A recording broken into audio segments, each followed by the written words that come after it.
Good afternoon. I'm interviewing Robyn Ober.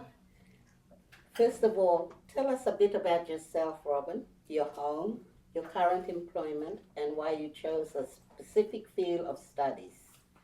What were the reasons for you undertaking this field of higher education studies? Yeah.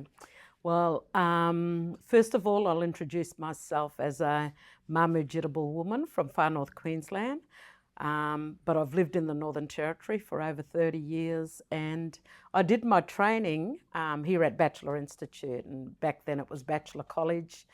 Um, my home is around Innisfail in North Queensland, and I have four children and one grandson.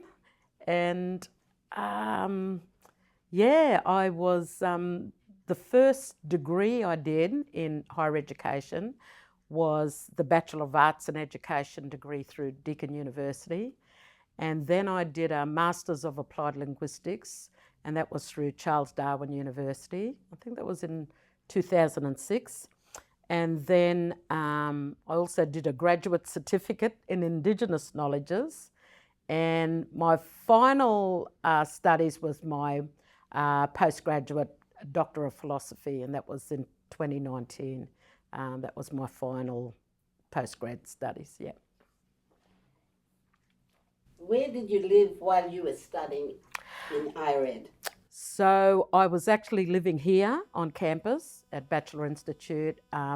Before I did the Bachelor of Arts in Education, I did an Associate Diploma of Teaching in Aboriginal Schools. So back then, that was a vet course, and that was through Bachelor College. But because we didn't have higher education in those days, we either had to go up to CDU, or back in those days it was Darwin Institute of Technology. And but us as students, we really fought for us to do our higher education here at Bachelor Institute. And so that's how, we began the BIITE program in 1986, I think it was. And that was a collaboration with Deakin University and Bachelor Institute. And from there, we had the fourth year of teacher education, which is my education is my qualification. While you were studying in higher education? So I did my Associate of Diploma in Teaching in Aboriginal Schools here at Bachelor College. That was in 1983, and we stayed here full-time on campus for 4 years. And then I did the BIITE program, which was a collaboration of Deakin University and Bachelor Institute, and that was my final year of teaching, final years of studies, and I did it here at Bachelor campus. So in total it was 4 years living and studying here at Bachelor campus. So, we didn't have mixed mode back in those days. So this is where I lived, yeah. And your final qualification? My final qualifications was in 2019. Now that was a postgrad, so I did my Doctor of Philosophy in Indigenous knowledges through Bachelor Institute. But prior to that, I also did a graduate certificate of Indigenous knowledges through Bachelor Institute. And in 2006, I did Masters in Applied Linguistics through Charles Darwin University. So there's a few courses, but some of those are higher education. Did anyone help you for your enrollment when you came here to Bachelor to enroll in higher ed? Did anybody? So initially it was my Auntie Madge Roses, who first talked to me about becoming a teacher, and she helped me to, back in those days it was paper and pen, there wasn't no online, so it was pretty straightforward. So it was my auntie, and then there were student services people here at Bachelor who helped me, and so that was how I first enrolled. Okay. So what part of the higher education degree learning journey did you enjoy the most? I think the best part about my studies in higher ed was meeting other students, because we were able to share knowledge. A lot of our students were from remote communities, and I came from North Queensland, so I didn't know my language, I didn't know my traditional cultural heritage. So coming up and meeting other students, you know, who were strong in that traditional knowledge, that was really good. And so that were the best part. And today we're still friends and family, and I think that socialising and networking was the best part about studying.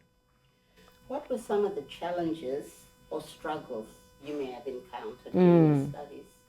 Well, living 4 years at Bachelor Institute, Bachelor Township, you miss your family, and I really missed my family when I was away, because 4 years is a long time, and a lot of people dropped out, you know, like when students, Easter holidays came, people went home, they didn't come back, so because family, homesickness, so that was a challenge for me.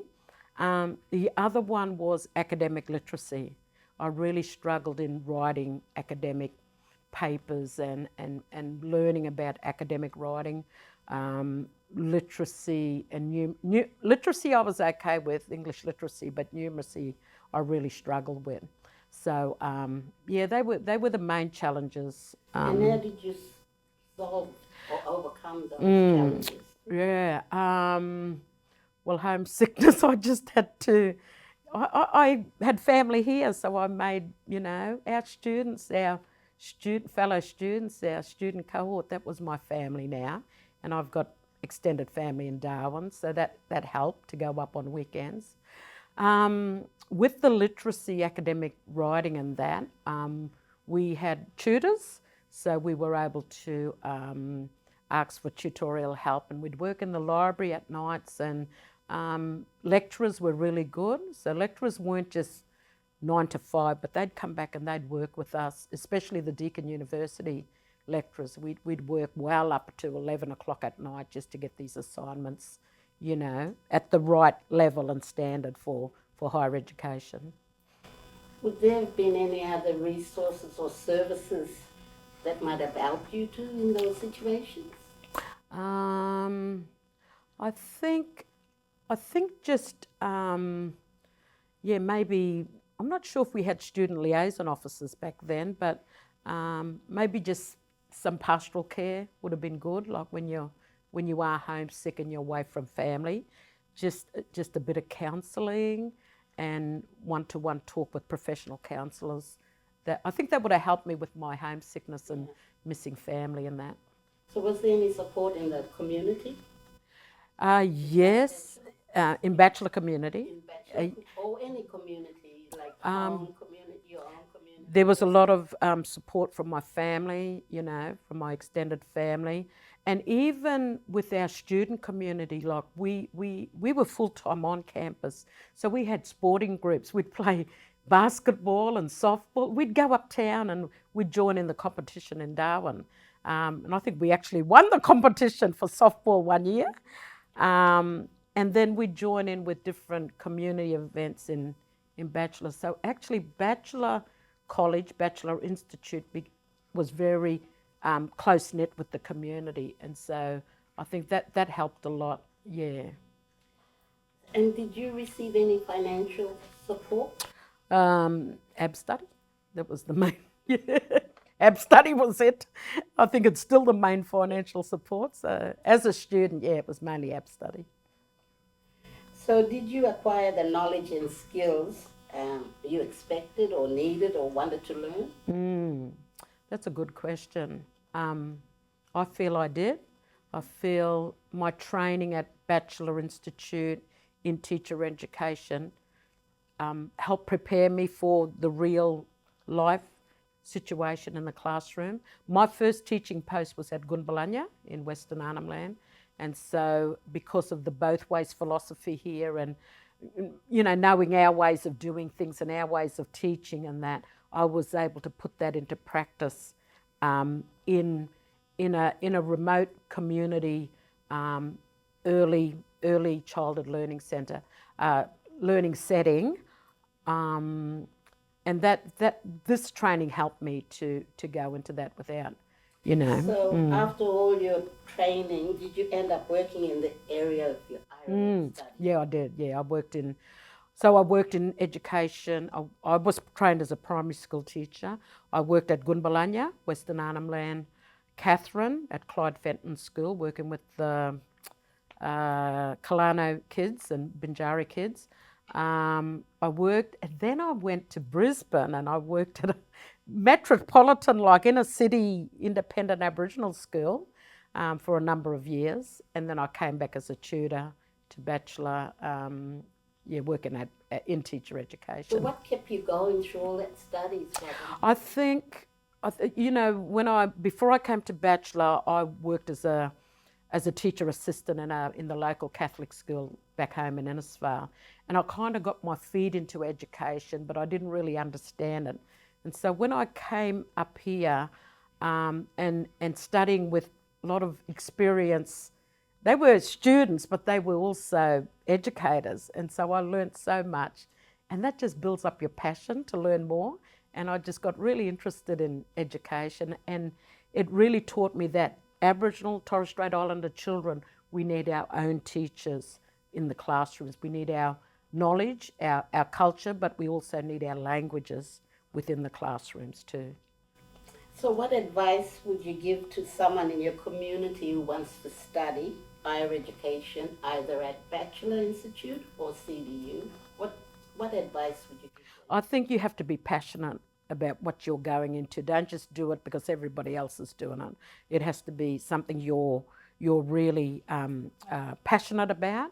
Your heart is in it. Otherwise, it's just going to be like a hobby or a chore. So don't do things like just half-heartedly, but do it 100%, and it has to be something you really want. So our final question, Robyn. What other comments do you have about higher education study? It's hard. Higher education is hard.